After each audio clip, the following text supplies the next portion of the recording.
Des images importantes aujourd'hui avec cette journée très particulière de Vladimir Poutine qui a commencé tôt ce matin à Saint-Pétersbourg. Discussion, vous le voyez, en ce moment avec le gouverneur de la ville. Quelques minutes plus tôt, il était en train de visiter une usine de fabrication de matériel d'armement.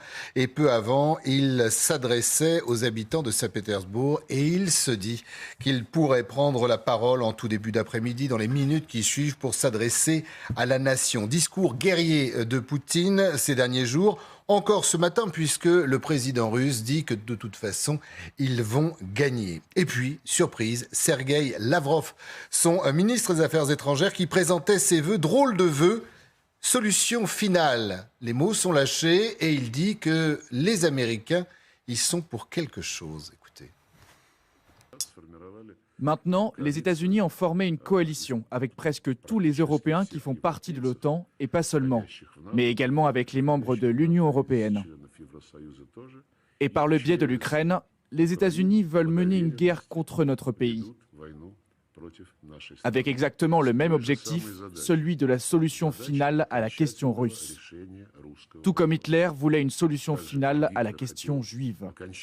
Maintenant, si vous écoutez les politiciens occidentaux, pas seulement des Baltes ou des Polonais, mais aussi ceux qui sont beaucoup plus sains d'esprit, ils disent unanimement que la Russie doit subir une défaite stratégique. Dans certaines publications, les politologues disent qu'il est nécessaire de décoloniser la Russie.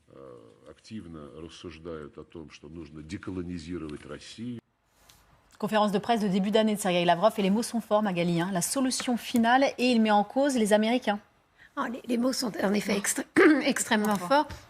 La solution finale contre la Russie, voilà donc ce que prépareraient les États-Unis pour éradiquer définitivement la question russe, d'après Lavrov. Donc en fait, si on traduit, c'est les Occidentaux et les Américains sont en train d'organiser une coalition, de mettre en place une coalition pour donc éradiquer le peuple russe. C'est le génocide du peuple russe, finalement, que dénonce Sergueï Lavrov avec des mots... ça, effectivement, le génocide contre le peuple juif. Donc. Avec des mots qui sont, c'est vrai, d'une violence. On sent un palier dans l'escalade qui a été franchi. Il explique à Sergueï Lavrov que tout comme Napoléon avait mené les pays européens vers la Russie pour éradiquer, là aussi, pour en venir à bout de l'Empire russe, tout comme Hitler a conquis une partie de l'Europe et dressé les peuples européens contre l'Union soviétique, eh bien, les Américains seraient en ce moment donc en train d'organiser et de mettre en place cette même coalition. Bon, c'est un discours extrêmement violent, c'est un discours qui vise à mobiliser l'opinion publique russe, qui prépare manifestement une nouvelle...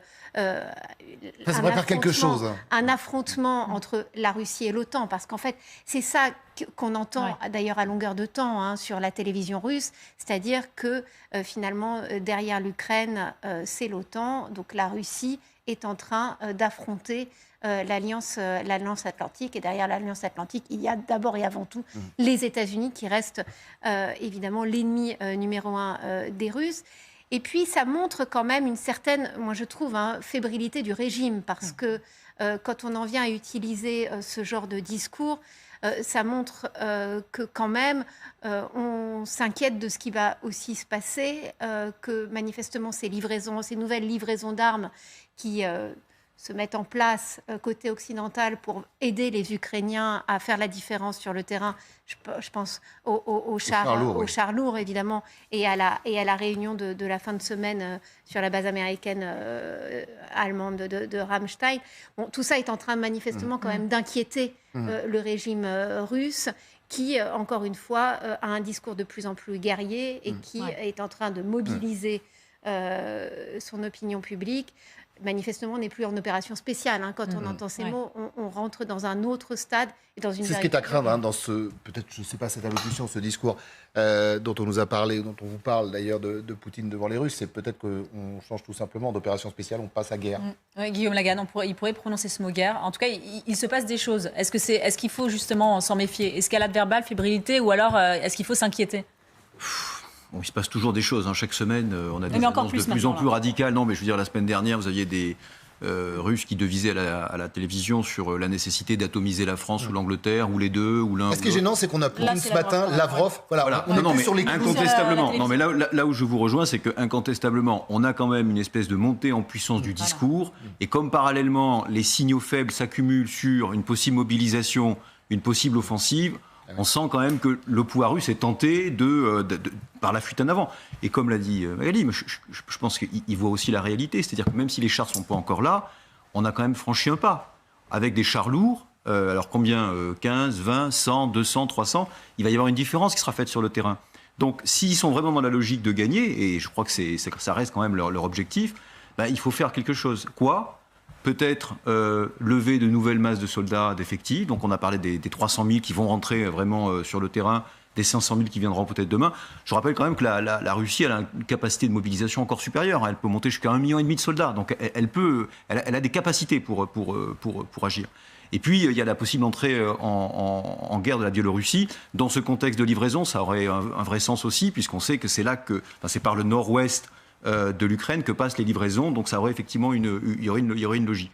Maintenant, pour revenir sur le discours de Lavrov, qui est un très proche de Poutine, un fidèle parmi les fidèles, à plusieurs reprises il a voulu partir, et Poutine l'a retenu, il a dit non, tu restes à ton poste. On retrouve dans son discours finalement une constante c'est pour ça que je disais il y a une nouveauté sans que c'en soit vraiment une. L'idée que la Russie est le meilleur rempart contre le nazisme, elle existait avant même le début de la guerre en Ukraine. Depuis une vingtaine d'années, la Russie a reconstruit le passé. Même Poutine, rappelez-vous, l'année dernière, il a publié, avant l'invasion, il a publié un article d'histoire sur l'Ukraine où il revenait notamment sur les accords germano-soviétiques. Et où il disait, Staline finalement a eu raison de signer ces accords germano-soviétiques. Ça s'appelait de l'égalité des Russes et du peuple ukrainien. Voilà, exactement. C'est incroyable. C'était pour dire, s'il ne l'avait pas fait, les Allemands nous auraient attaqués plus tôt, donc c'était pour protéger le peuple russe. C'est le pays où on parle de ce pacte à partir de 1941, mais jamais avant. Voilà. Je veux dire, il y a une reconstitution permanente de l'histoire. La Russie est toujours dans le camp du bien. En face, il n'y a que des nazis. Et finalement... même si ça paraît un petit peu difficile à comprendre pour nous Français, ils voient en fait les Américains comme les meilleurs alliés des nazis ukrainiens. Finalement, une espèce de bloc de l'Ouest qui, quelle que soit sa forme, est toujours hostile à la Russie. Et donc là, c'est vrai qu'on est évidemment surpris. Si on se rappelle la chronologie, c'est quand même la Russie qui a attaqué l'Ukraine. C'est pas l'Ukraine qui a attaqué la Russie, ni les Occidentaux. Et puis, on est aussi frappé par la violence du propos, parce que la solution finale, il y a quand même... M. Lavrov est très intelligent, donc il sait qu'en prononçant ces mots, il agite quand même il utilise un terme qui est extrêmement choquant pour les opinions occidentales, et même d'ailleurs dans les rapports qu'il peut avoir avec certains pays qui, pour l'instant, n'ont pas trop bougé, comme Israël. Comment Israël va accepter... l'usage de ce mot. Ce parallèle. Voilà, ce parallèle. Et puis, c'est une manière quand même un peu aussi de réduire la spécificité de la solution finale à quelque chose une utilisation très polémique. Général, oui. Et après Bogdana. Général, comment vous percevez ce discours de Lavrov ? Non, je crois qu'on est dans la recomposition de la stratégie russe, qui a commencé depuis 2 mois par une stratégie de communication où on a vu Vladimir Poutine de plus en plus présent, un peu son ministre aussi, avec une présence physique finalement qu'on n'avait pas depuis des mois. Ensuite, on a une économie de guerre que l'on voit par les différents reportages depuis quelques semaines. On voit du nouveau matériel sortir, à la fois, alors pas du matériel forcément très opérationnel sur le théâtre ukrainien, mais pour montrer que la Russie est toujours une grande puissance, y compris nucléaire. Vous avez ce discours-là qui reprend quand même des thématiques, il faut quand même le rappeler, ukrainiennes. Parce que le génocide, c'est bien le mot qui a été utilisé par les Ukrainiens au début de cette guerre. Donc finalement, il y a une réponse en termes de communication en mettant les parallèles. Et je dirais c'est aussi une réponse aux arguments sortis par l'Ukraine. Voilà, on inverse. Et puis je crois aussi, c'est montrer à tout le monde finalement que la guerre va continuer. On a bien l'ambition de gagner, mais c'est pareil, c'est le même discours que Zelensky. Zelensky dit qu'il va gagner. Donc de part et d'autre, on dit qu'on va gagner. Et donc on a la mise en œuvre d'une stratégie. Et puis on peut oublier au niveau militaire, quand même les changements de chef. Gerasimov, chef d'état-major des armées, qui reprend le commandement total. Là, depuis 2-3 jours, c'est vrai qu'on parle un peu moins de Wagner. Mais enfin bon, Wagner est encore là, mais c'est quand même fait partie de l'armée russe indirectement. Donc on a une recomposition. Et je n'oublierai pas toutes ces annonces sur l'attaque par le Nord, les offensives. Tout est en train de se mettre en place. Alors, est-ce que ça va éclater ? Oui, sans aucun doute. Parce que ce que vous avez très justement souligné, c'est que comme le matériel occidental va arriver à un moment ou un autre, il y a une opportunité pour la Russie de rassembler ses moyens, d'essayer de gagner dans les 3 à 4 mois qui viennent et peut-être, imposer la paix. Pardon, général, peut-être de rassembler son peuple, parce que si Poutine s'adresse aux Russes, c'est aussi peut-être... Pour ça, je vous laisse la parole, mais je voudrais que vous réagissiez aux propos tenus par Lavrov. Je voulais aussi peut-être à l'idée du 16 au 20 là, janvier, il y a un forum économique à Davos qui a lieu et il y a un retournement des propos de Kissinger qui, au début, pendant la conférence précédente, disait qu'il faut éviter l'escalade et l'Ukraine ne doit pas intégrer l'OTAN. Là, il avait dit que je reviens sur mes mots et je soutiens l'adhésion de l'Ukraine à l'OTAN parce que ce qui se passe aujourd'hui, ce qu'il craignait le plus, mais vu qu'on a atteint déjà un summum en fait de concentration de ce qui se passe au niveau militaire avec des déclarations d'un côté et de l'autre. On se souvient aussi des Zaloujny, notre chef d'état-major, qui avait dit à la fin de décembre qu'il y aura peut-être une nouvelle tentative de la Russie de venir attaquer Kiev. Donc effectivement, tous les discours s'amplifient, mais est-ce qu'on va vraiment avoir... est-ce qu'il y a un point de retour ? Non, il n'y en a pas. Donc, certainement, les 15 chars ne vont pas changer quelque chose, mais à partir de 300... comme alors, on va en parler, ça tombe très bien. On va en parler de ces 300 chars, peut-être plus, et du problème allemand. Parce qu'il y en a un, mais je vous laisse finir d'abord. Juste pour rebondir, et c'est pas du tout pour me faire l'avocat de Lavrov, mais la solution finale, le terme, il est évidemment extrêmement choquant. Après, ce qu'il décrit, c'est pas non plus complètement fou. Quand il dit qu'une bonne partie des Polonais, des Baltes, des Américains veulent que la Russie ait une défaite stratégique, je veux dire, c'est vrai. Quand il dit que les Américains ont créé une coalition européenne pour soutenir l'Ukraine, c'est vrai. Et quand il dit que tous ces gens-là, finalement, voudraient que la Russie prenne une bonne leçon en Ukraine, c'est pas non plus complètement faux. Donc après, évidemment, personne n'a voulu génocider, massacrer le peuple russe, et personne en particulier n'a obligé les Russes à faire ce qu'ils font. Mais je veux dire, il y a quand même une réalité. Le problème pour les Russes, c'est ce que disait aussi Poutine, c'est-à-dire que quand on réinvente l'histoire ou quand on réinterprète l'histoire, si on ne part pas de la base, c'est-à-dire que ce sont les Russes qui ont envahi l'Ukraine, on peut tout à fait interpréter les propos, que ce soit de Poutine, Lavrov ou consorts. Je vais rajouter qu'en plus en fait, de tout ce que vous avez dit, on veut même la dissolution en fait, de la Russie en plusieurs parties. Donc ça, ce que M. Lavrov n'a pas mentionné. C'était une blague. On va parler des chars. Il y avait même une carte dans le bureau du chef d'état-major ukrainien. Qui était une blague d'ailleurs. C'était une plaisanterie, mais c'est vrai que ça avait été repris par la propagande russe pour dire, voilà, vous voyez bien, la preuve qu'ils sont en train de vouloir détruire le pays. Mais il y a déjà des territoires qui ont commencé en fait, le processus de disparition en fait, de la Russie. Alors, ça, il faudra ce qui est exact, c'est que si ça se passait mal pour la Russie, beaucoup de spécialistes de la Russie, d'ailleurs, nous disent que, de toute façon, la Russie en tant que telle éclaterait et que certaines républiques prendraient leur indépendance. Bon, promis, on vous a dit qu'on parlait de chars, qu'on parlait de l'Allemagne, qu'on parlait de la réaction, justement, des Américains et des Européens. Anne, c'est à vous. Combien de temps Olaf Scholz va pouvoir résister ? C'est vrai qu'on se la pose, cette question. Le chancelier allemand doit en effet faire face à une pression accrue, vous le savez, de plusieurs dirigeants européens, mais pas que, afin d'autoriser la livraison de chars Léopard 2 fabriqués par l'Allemagne. Premier pas hier, sans courage ni panache. Berlin réclame en effet une décision collective, alors que de leur côté, la Finlande, la Pologne et la Lituanie se déclarent prêts à livrer ces fameux blindés, donnant au passage, vous allez l'entendre, une leçon de courage à l'Allemagne. La Pologne est très désireuse de fournir des chars Léopard, tout comme la Finlande. Mais cela dépend des décisions du gouvernement allemand, à savoir si les Allemands fournissent leurs propres chars Léopard ou s'ils donnent l'autorisation aux autres de le faire. J'invite mes collègues allemands à le faire de même. Ces chars ne sont pas offensifs lorsqu'ils sont utilisés à des fins défensives. J'aime jouer aux échecs. Vous devez déplacer une pièce et les autres suivront. Quelqu'un doit prendre les devants et prendre la décision de soutenir l'Ukraine, car les chars deviennent un élément clé de cette guerre. Nous avons pris la décision de contribuer à cette coalition.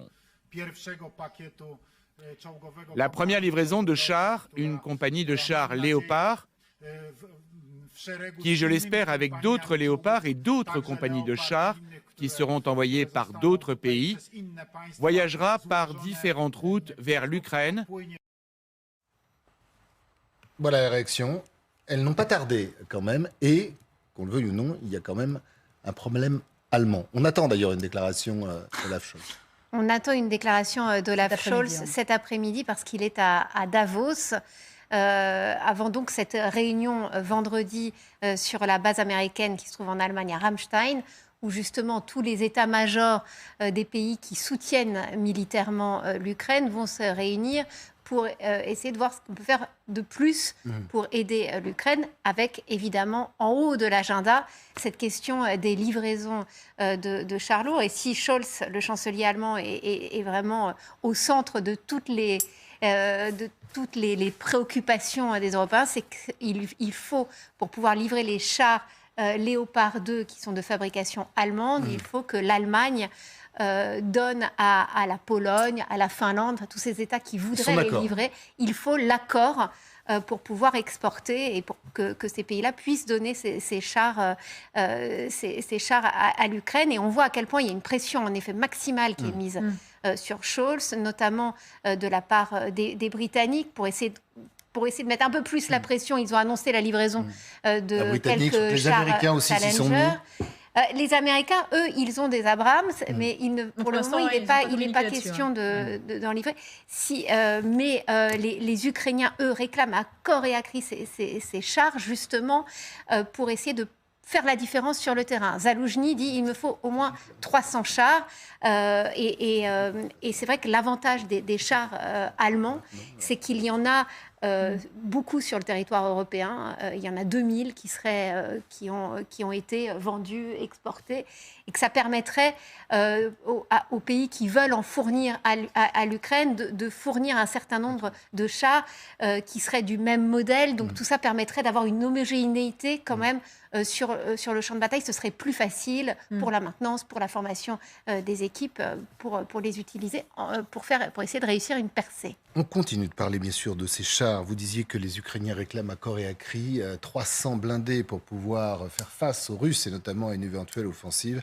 Vous allez voir qu'il y a le politique, il y a le militaire, mais il y a également l'art de la communication, de faire passer les messages. Ça vient de ce matin et ça s'adresse aux Allemands d'ailleurs, entre autres.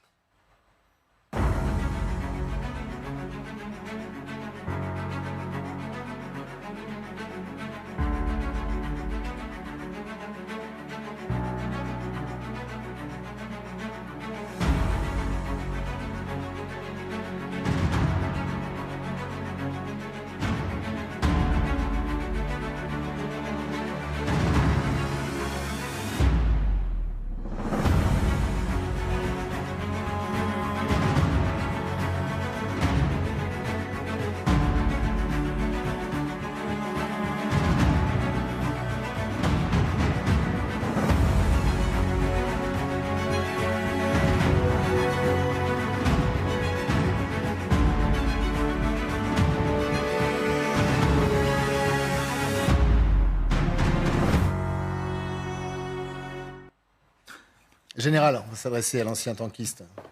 Beau clip. Très beau clip. Bon.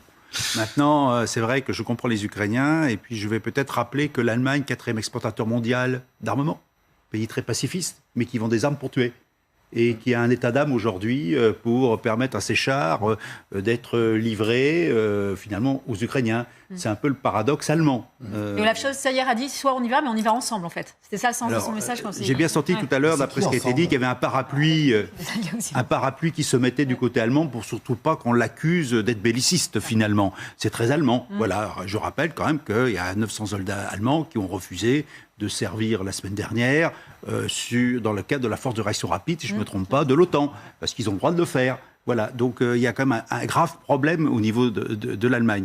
Bon, maintenant, les chars sont nécessaires. Alors, c'est intéressant de voir ces 300 chars demandés, c'est-à-dire beaucoup plus que l'armée française, en termes de chars lourds, beaucoup plus que l'armée britannique.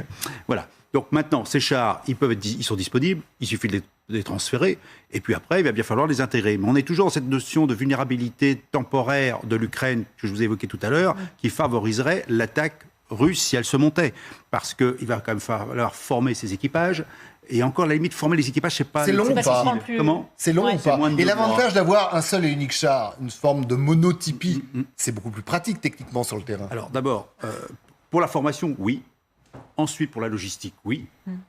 Et la maintenance en termes, c'est-à-dire les chars, ça s'use sur le terrain, hein, ça s'abîme, donc il faut l'entretenir beaucoup. Il y a l'électronique aussi. Alors là, peut-être, je ne connais pas trop l'électronique aujourd'hui du Léopard 2, mais il va bien falloir des spécialistes parce que les chars modernes sont très compliqués aujourd'hui. Ce n'est plus comme avant, comme dans le clip, à la limite, où le pilote descendait de son char quand il avait une panne et puis il dépannait. C'est fini ce temps-là. Hein. Il faut venir les gens de l'arrière pour qu'ils prennent le char en charge. Voilà. Donc, mais ça doit quand même être possible, parce que là, les Américains communiquent aujourd'hui justement sur ces Ukrainiens qui travaillent rapidement, qui comprennent rapidement, Dixit, le Pentagone, sur ceux qui sont partis pour pouvoir s'entraîner au maniement, notamment des patriotes. Donc voilà, si la volonté y est, le matériel, c'est compliqué de l'envoyer sur le terrain, c'est compliqué de réquisitionner 300 chars et de les envoyer. Théoriquement, non. Vous remarquez quand même que ceux qui proposent leurs chars aujourd'hui sont ceux qui sont pratiquement à la frontière. Donc déjà, ça peut aller si vite. Ensuite, c'est comme des chars de 60 tonnes. Des chars de 60 tonnes ne prendront pas la route. Ils vont y aller par train ou par porte-chars, ce qui quand même donne une certaine vulnérabilité. Et puis je vois comme ça, on parle des chars américains, mais j'ai bien lu qu'au début du mois de janvier, donc le 9 janvier, les Polonais viennent d'acheter quand même 116 chars Abrams qui vont être livrés. Donc effectivement, pour l'instant, il n'y a pas d'Abrams en Ukraine, mais quand même les Polonais en achètent, en plus de ce qu'ils ont reçu des chars coréens. C'était une technique dès le départ, hein. C'est-à-dire que notamment dans les premiers jours du conflit, c'est-à-dire le matériel qui était présent était fourni aux Ukrainiens et les Américains se chargeaient de le remplacer. Donc, est-ce à vous entendre que les chars Abrams qui pourraient être livrés, quand vous faites comme ça veut dire à la Pologne, pourraient se retrouver en Ukraine? Sait-on jamais, mais le problème se posera de la même manière que pour les Allemands, sauf que je pense que les Américains sont un peu plus déterminés dans ce qu'ils font. Donc je pense que s'il y avait une autorisation à donner, ils la donneraient. Voilà, sans aucun problème. La différence, justement, de ces Allemands qui ont des états d'âme, mais bon, ils ont été décérébrés depuis 1945, c'est normal. La notion de guerre leur échappe complètement. Ils sont devenus pacifistes, hein, ne l'oublions pas. Hein, n'oublions pas 1983, 1985. Oui, les chars sont à l'est. Enfin non, les pacifistes sont à l'ouest et les missiles sont à l'est. C'est ce que disait Mitterrand en parlant un petit peu de l'Allemagne quand il est venu au Bundestag. Rappelez quand même qu'il y avait une menace soviétique à l'époque et que les Allemands ne voulaient pas. Après, pour les populations allemandes, le traumatisme de la guerre reste et demeure. Et alors, vous disiez quelque chose d'intéressant. Anne aussi, parce que vous connaissez bien le pays, c'est que cette décision, de toute façon, doit passer par le Parlement, par le Bundestag, c'est ça. Oui, c'est pas une décision que politique. Non, c'est pas une décision que politique, et on sent que ça a été aussi très difficile au niveau de la coalition. Bon, les écolos ont dit oui pour une fois, mais les Verts et les libéraux sont... Ce n'était pas dans le contrat initial de la coalition, puisque par définition, en Allemagne, on négocie tout au départ et ensuite on applique. Et là, bon, évidemment, la décision, elle ne pouvait pas être négociée au départ, parce qu'on ne savait pas que la guerre allait éclater. Et en plus, il y a une opinion publique qui est très partagée. C'est-à-dire que les derniers sondages ZDF, 42% des Allemands... pour la livraison, 46% contre. Hein. Donc, moi, j'en ai juste rappelé une anecdote, c'est le chancelier Helmut Schmidt, qui a été, vous vous rappelez, le contemporain de Valéry Giscard d'Estaing. Il disait « Je connais bien les chars. Un char allemand vaut 3 chars russes. Je le sais, j'étais dedans. » Alors, pourquoi il disait ça? Parce qu'effectivement, il avait combattu sur le front de l'Est. Et je veux dire, cette anecdote, elle dit beaucoup de choses. Elle nous rappelle quand même qu'un des enjeux pour l'opinion publique allemande, c'est de retrouver des chars allemands sur le sol ukrainien. Alors certes, pour un combat qui est juste, légal, etc., mais quand même, le parallèle historique, il est quand même extrêmement fort. Ça renvoie les Allemands à l'effort de guerre qu'ils ont accompli. Mais sachant que ces chars, à l'origine, ont été créés pour lutter contre les chars russes, en plus. Absolument. Ce dont on parle. Hein, donc, soviétique, pardon. Voilà, soviétique. Tant qu'on parle des chars, on peut parler des obus. Parce que c'est là où on retrouve véritablement que ce sont les obus qu'on devra avoir de plus en plus. Parce que c'est bien d'avoir les chars, mais il faut tirer avec quelque chose. Oui, c'est toujours mieux, sachant que le ministère de la Défense a dit, enfin, un peu révélé les chiffres en disant que les Russes, ils sont en train de mettre de 15 000 jusqu'à 20 000 par jour d'obus, alors que l'Ukraine, au mieux, elle réplique avec 5 000. Donc c'est sûr en fait que... 15 à 20 000 obus tirés par les Russes sur les différents terrains d'opération sur l'ensemble en fait, de 2800 kilomètres de la longueur de front, alors que l'Ukraine réplique avec une quantité beaucoup moindre. Donc c'est aussi la question des obus et des choix que les Ukrainiens parfois ils font sur le front. Où est-ce qu'on doit tirer? Quel sera le meilleur but? Quelle sera la meilleure manœuvre? Donc ils calculent absolument tout et pour pallier en fait un manque d'obus, ils utilisent leurs propres moyens avec des drones, etc. Sachant qu'un char c'est à peu près 2 millions et on investit en développement des drones de différentes tailles pour justement pallier un manque d'armement. Parce que les États européens ne sont pas prêts à une bataille de telle intensité. Donc il faut les moyens et les efforts de chaque pays européen occidental pour vaincre cette guerre. Alors, on vous laisse la parole générale, mais Sylvie a quelque chose à nous dire. Exactement, on va se poser la question avec vous, pourquoi l'Allemagne traîne des pieds? C'est vrai qu'il y a eu différents sons de communication, notamment le PDG de Rheinmetall qui disait dans un premier temps qu'il ne pouvait pas justement fournir ces fameux chars Léopard. Là, visiblement, c'est en train de changer, c'est ce que vous nous dites, Sylvia? Oui, effectivement. Et effectivement, c'était il y a quelques jours. C'était dans le Bild, le PDG du groupe d'armement Rheinmetall, qui fabrique donc les canons du Léopard, avait affirmé effectivement qu'il ne pourrait pas livrer des chars de combat supplémentaires avant 2024 au plus tôt. Le temps de procéder à leur réparation. On parle des Léopard 2 que l'Allemagne possède en stock. Elle en a 22, ainsi que du modèle précédent, Léopard 1. La réparation, elle est coûteuse, plusieurs centaines de millions d'euros. Or, le discours, vous l'avez dit, vient de changer. Si la commande est passée immédiatement, eh bien, la livraison sera possible dès le mois d'octobre, dès le mois de novembre. C'est le Frankfurter Allgemeine qui l'a vérifié auprès de l'entreprise. L'entreprise qui refuse de préfinancer cette opération. Voici ce qu'elle dit. Nous avons besoin d'une décision aujourd'hui, déclare le PDG de Rheinmetall. Si tous les carnets de commandes étaient remplis, eh bien, un Léopard 2 pourrait être livré par semaine à partir du 3e trimestre, ce qui nous fait entre 10 et 15 léopards, explique l'entreprise. En plus de ces chars, eh bien, d'autres pourraient être envoyés, des léopards destinés à la Slovaquie ou encore à la République tchèque, qui doivent être livrés cette année. Ces pays doivent encore donner leur aval et eux seraient livrés dans ce cas-là en 2024. Mais ce n'est pas tout. Rheinmetall parle aussi de rénover les anciens modèles léopards, les A5 présents dans le parc. 80 sont en mesure d'être réparés et 20 d'entre eux pourraient déjà être prêts dans 8 mois. En tout cas, si la commande encore est passée aujourd'hui. Donc Sylvia, si je vous suis bien, il y a quand même des possibilités que ces chars soient livrés avant la fin de l'année. Oui, on va résumer. Regardons. Donc pour que les léopards allemands arrivent à Kiev cette année, eh bien, il faut passer commande tout de suite. 10 à 15 chars Léopard 2 arriveront cette année. Réparer les anciens modèles Léopard 1, 20 exemplaires disponibles dès cette année.